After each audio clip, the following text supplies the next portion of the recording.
సౌందర్య లహరి అనేది ఒక మంత్రతంత్ర ఒక అద్భుతమైన గ్రంథం. ఈరోజు జ్యేష్ఠ శుక్ల ద్వాదశి కదా. ఈ రోజున జగద్గురువులు కైలాసం నుంచి మనకి సౌందర్య లహరిని తీసుకువచ్చిన అతి పుణ్యమైన దినం. ఈ రోజుని చక్కగా అందరూ సౌందర్య లహరి పుస్తకం మీ దగ్గర ఉంటే ఆ పుస్తకానికి రాకపోతే, మీకు చదవటం రాకపోతే దేవుడి దగ్గర పెట్టి ఒక్క పువ్వు వేయండి. వచ్చిన వాళ్ళు చక్కగా పారాయణ చేయండి. శివశక్త్యా యుక్తో యది భవతి శక్తః ప్రభవితుం న చేదేవం దేవో న ఖలు కుశలః స్పందితుమపి అతస్త్వామారాధ్యాం హరిహర విరించాదిభిరపి ప్రణంతుం స్తోతుం వా కథమకృత పుణ్యః ప్రభవతి. శివ అంటే జీవము అని. ఆ జీవానికి శక్తి ఎక్కడైతే ఉంటుందో ఆ శక్తి అనేది ఒక స్పందనగా ఉన్నప్పుడు ప్రభవితం అవుతుంది. ఏమిటది? వారిలోని కదలికలు.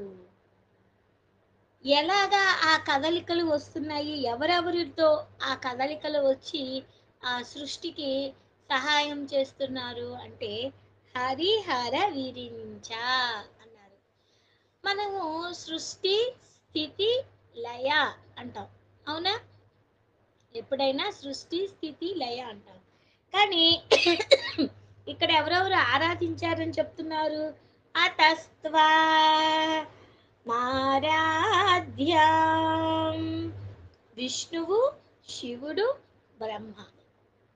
సృష్టి స్థితి లయ అనకుండా జగద్గురువులు ఇక్కడ విష్ణువు, శివుడు, బ్రహ్మ వీరు వీరి చేత ఆరాధింపబడుతున్నారు అమ్మవారు అని అన్నారు. ఆ శక్తి దానిలోనే ఆంతర్యం ఏమిటి? ఇది చదివినప్పుడల్లా మనకి అనిపించింది ఏమిటి? హరి అంటే విష్ణువు అన్నాము. విష్ణువు అనేది ఏమవుతుంది? సర్వ వ్యాపకమైనది. విశ్వం విష్ణుర్వ షట్కారో అంటే విశ్వం మొత్తం సర్వం వ్యాపించి ఉన్న వారు ఏదైతే ఉంటారో దాన్ని విష్ణువు అన్నాము. అంటే సర్వవ్యాపకుడైన విష్ణువు హరి హర. దానిని పటిష్టంగా ఉంచేవాళ్ళు ఎవరు అంటే హర శివుడు. దానిని జీవం ఉండేటట్లుగా చేసేవాళ్ళు. ఆ జీవం ఉన్న దానిలోకే బ్రహ్మ ఏం చేస్తాడు? సృష్టిని ఇస్తాడు. చూడండి సౌందర్య లహరి చూడండి, ఫస్ట్ శ్లోకంలోనే మనకి సృష్టి రహస్యాన్ని మొత్తము నివిడీకృతం చేశారు జగద్గురువులు. సర్వవ్యాపంతో ఉన్న ఈ విశ్వంలో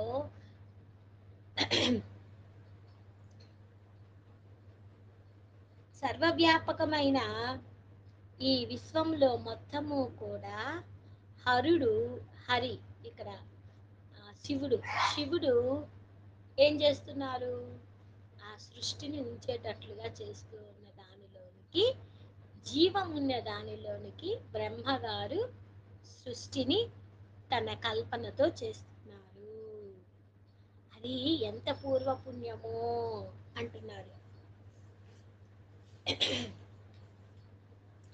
తనీయాంసం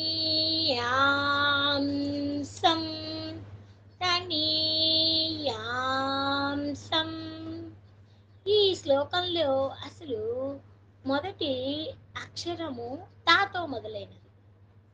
తా. ఈ తాని రాయాలి అంటే ప్రపంచంలో మొత్తము కూడా ఈ తనీయాంశం పాంసు మీద ఆధారపడిన ఆ తా అంటే ఏమిటి? తాని అంశంగా విడదీస్తే తా ఒక విశిష్టమైన అక్షరంగా చెప్పుకోవాల్సి వస్తుంది. తెలుగులో తా అనే అక్షరానికి ఒక విశిష్టత ఏమిటి? తాని రాయాలి అంటే ఫస్ట్ లాలాగా రాసి ఆ తర్వాత లాకి గుడి ఇచ్చేసేసి తలకట్టు ఇస్తే ఆ తాని మనం రాస్తాం.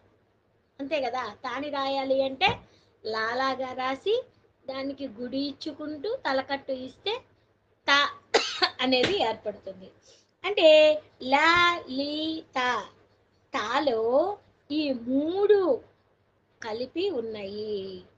లలిత లలిత అంటే బ్రహ్మ విష్ణు మహేశ్వరులు ఈ ముగ్గురు కూడా తమ తమ విద్యుత్ ధర్మాలను అనుసరించి ఈ సృష్టిని చేస్తున్నారు. ఏం చేస్తున్నారు? సృష్టి బ్రహ్మ సృష్టికారకుడు. చతుర్దశ భువనాలని అన్నింటినీ సృష్టించేవాడు బ్రహ్మ. నగ నగలు తయారు చేయటానికి కంసాలి ఎట్లానో, కుండలు చేయటానికి కుమ్మరి ఎట్లానో, దర్జీ ఎలాగైతే బట్టలు కుట్టడానికి దర్జీనో, అలానే ఈ గ్రహమండలానికి భువన మండలానికి తారలను మొత్తాన్ని కూడా బ్రహ్మగారు తన యొక్క సృష్టిని నిర్మాణం చేస్తూ ఉన్నారు. ఎలా చేస్తూ ఉన్నారు? అమ్మవారి పాదాల దగ్గర కొంచెము ఆ పాద రేణువును తీసుకొని ఆయన ఈ సృష్టిని చేస్తున్నారు. ఖగోళాల మధ్య కూడా ఎక్కడ ఒకదానికి ఒకటి కలుపుకోకుండా గ్రహాలు ఒకదానికి ఒకటి సమపాళ్లలో చక్కగా నిర్వర్తించేటట్లుగా. ఇప్పుడు చూడండి, రవి ఉన్నారు. రవి ఒక రాశి ఇంకొక రాశిలోకి మారాలి అంటే నెల రోజులు పడుతుంది. అవునా? అలానే చంద్రుడు 2.5 రోజులు, కుజుడు బుధుడు వీళ్ళందరూ ఒక నెల నెలన్నర అలా వస్తారు. గురువు ఒక సంవత్సరం వరకు ఒకే రాశిలో ఉంటారు. శని భగవానుడు 2.5 సంవత్సరాలు, రాహువు కేతువు ఇలా చూడండి, మనకి కనిపిస్తున్న ఈ గ్రహాలు, ఈ ఖగోళంలో ఉండే గ్రహాలు మొత్తము కూడా ఎలాగొస్తున్నాయి? ఒకదానితో ఒకటి ఢీ కొనకుండా చక్కగా వాటి నిర్ణీత సమయములో నిర్ణీత కక్షలలో అవి మొత్తము చక్కగా వస్తున్నాయి. ఇప్పుడు పొద్దున్నే లెగవటం మనకి అలవాటైపోయింది. ఎలా సూర్య భగవానుడు వస్తున్నాడు, మనం పొద్దున్నే లెగుస్తున్నాము, మళ్ళీ రాత్రి అయ్యేసరికి నిద్రపోతున్నాము. పొద్దున ఎంత పని చేసినా కూడా రాత్రి కాసేపు నిద్రపోయి లేచేసేసరికి తెల్లారేసరికి మనం ప్రశాంతంగా హాయిగా ఉంటుంది. ఇది సృష్టి ధర్మం. ఈ సృష్టి ధర్మాన్ని మొత్తాన్ని కూడా బ్రహ్మగారు నిర్వర్తిస్తూ ఉన్నారు. ఇక స్థితిగారుడు అంటే విష్ణుమూర్తి. జగన్మాత అనుగ్రహంతో బ్రహ్మ సృష్టించిన ఈ చతుర్దశ భువనాలను చక్కగా కాపాడాల్సిన బాధ్యత ఎవరిది? విష్ణువుది. అందుకని బ్రహ్మ సృష్టించిన ఈ గ్రహగోళాలు అన్నిటినీ కూడా సంరక్షకుడుగా తలను మించి భారంతో విష్ణుమూర్తి మోస్తూ ఉన్నాడు. అందుకనే ఆదిశేషుడు అంటారు ఆయన్ని. తలకు మించిన భారాన్ని మోస్తున్నారు అని చెప్పంటున్నారు కదా, 1000 తలలతోటి మొత్తము మోస్తున్నాడు. ఈ భారాన్ని మోయలేక బెణికినట్లుగా తల పక్కకి తిప్పుకుంటున్నాడేమో అనిపించేటట్లుగా ఉంటుంది. కానీ భూమిని ఆదిశేషువుని మోస్తూ ఉన్నప్పుడు ఈ స్థితిని ఊహించవచ్చు.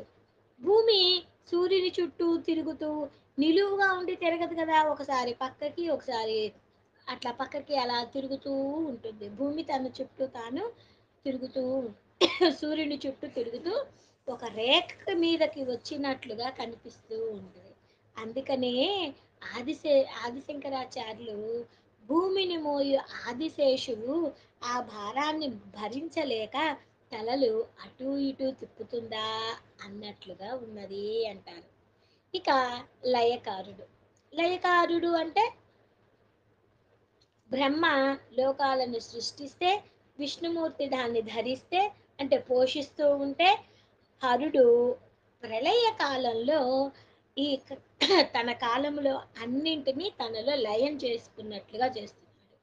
అంటే హరుడు అంటే లయకారకుడు, అంతేకాని వినాశకారి కాదు. ఇక్కడ అది గుర్తుపెట్టుకోవాలి మనం. లయం అంటే లీనము. నిద్రిస్తున్నప్పుడు మనకి తెలియకుండానే మనం ఏం చేస్తాము, ఊరు పేర్లు ఇవేమీ తెలియదు, లీనమైపోయి నిద్రపోతాం. మళ్ళీ మెలకు వచ్చినప్పుడు మళ్ళీ మామూలుగానే అన్ని గుర్తుకొచ్చేసేస్తే మన పనులు మనం చేసుకుంటాం. కాబట్టి నిద్రలో అన్ని విషయాలు లయమైపోతున్నాయి అంటే, విలీనమైపోతున్నాయి అంటే అన్నది కరెక్ట్ కాదు కదా. నీటిలో పంచదార, ఉప్పు ఇవన్నీ ఏం చేస్తాయి, కరిగిపోతాయి. మళ్ళీ దాన్ని పైకి తీసుకొచ్చి వేరు చేసేసి వేడి చేసి పక్కన ఉంచేసేస్తే మళ్ళీ దానిలో నుంచి ఆ పదార్థము బయటకు వస్తుంది. అది ఒక క్రియ. అలానే లయం కూడా.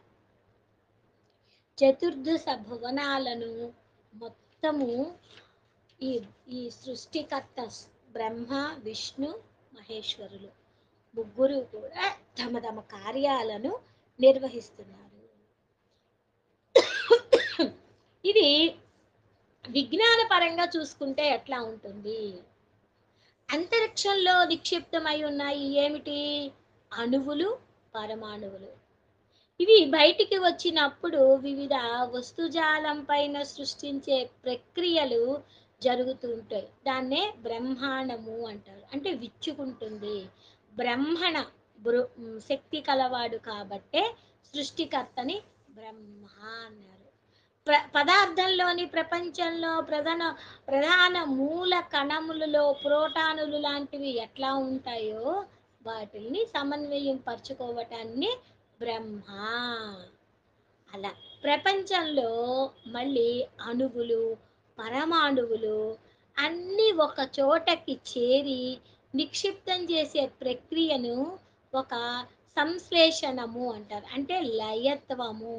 అంటే లయత్య శక్తి కలవాడు కాబట్టి శివుడిని లయకారుడు అన్నారు. పదార్థంలోని మూల కణాలలో ఎలక్ట్రాన్లు ఎలాగైతే ఉంటాయో శివుడు అలాంటివాడు. పరమాణువుల సృష్టి, లయము అది స్థిరంగా భాషించే చేసే ప్రక్రియను ఏదైతే ఉందో అది స్థితికారకత్వము అంటారు. ఈ స్థితిని కల్పించేవాడు విష్ణువు మూర్తి కాబట్టి దానిని స్థితికారుడు అంటారు. అంటే మొత్తము కూడా ఈ సృష్టి, స్థితి, లయ ఈ గుణాలు అన్నీ ఎలా ఉన్నాయి అంటే రజోగుణము, సత్వగుణము, తమోగుణము. అలా ఈ సృష్టి, స్థితి, లయ ఈ మూడు కూడా మన భాషలో చెప్పాలి అంటే, అంటే సైన్స్ భాషలో చెప్పాలంటే ప్రోటాన్లు, న్యూట్రాన్లు, ఎలక్ట్రాన్లు అలా ఉపకరించేటట్లుగా ఉండేయే బ్రహ్మ, విష్ణు, మహేశ్వరులు. ఈ విధంగా జగత్తునికి మొత్తము జగన్మాత ఉపకరణముగా ఉండి ఆమె అనుగ్రహ ఆవేశ బద్ధులయ్యి అమ్మవారు వారిని నడిపిస్తుంది అని దీనిలోని భావం. ఒకసారి ఆ శ్లోకంలోనికి మళ్ళీ వెళదాం. తనీయాం సంపాంసుం తవ చరణ పంకేరుహ భవం విరించి సంచిన్వన్ విరచయతి లోకాన వికలం వహత్యేనం శౌరిః కథమపి సహస్రేణ శిరసా హరః సంక్షుద్ధ్యైనం భజతి భసితోద్ధూళన విధిం.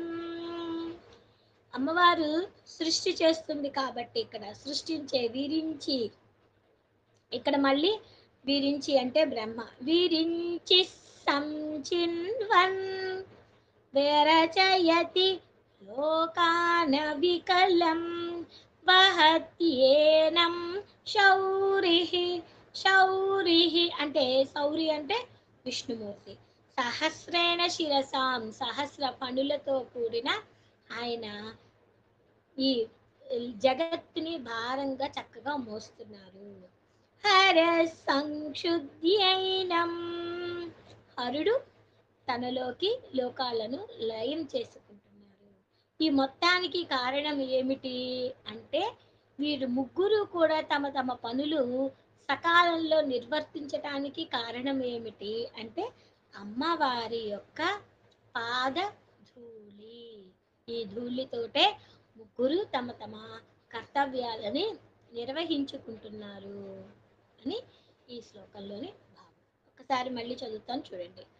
తనీయాం సంపాం సుం పాం సుం తవ చరణ పంకేరుహ భవం విరించి సంచిన్వన్ విరచయతి లోకానవికలం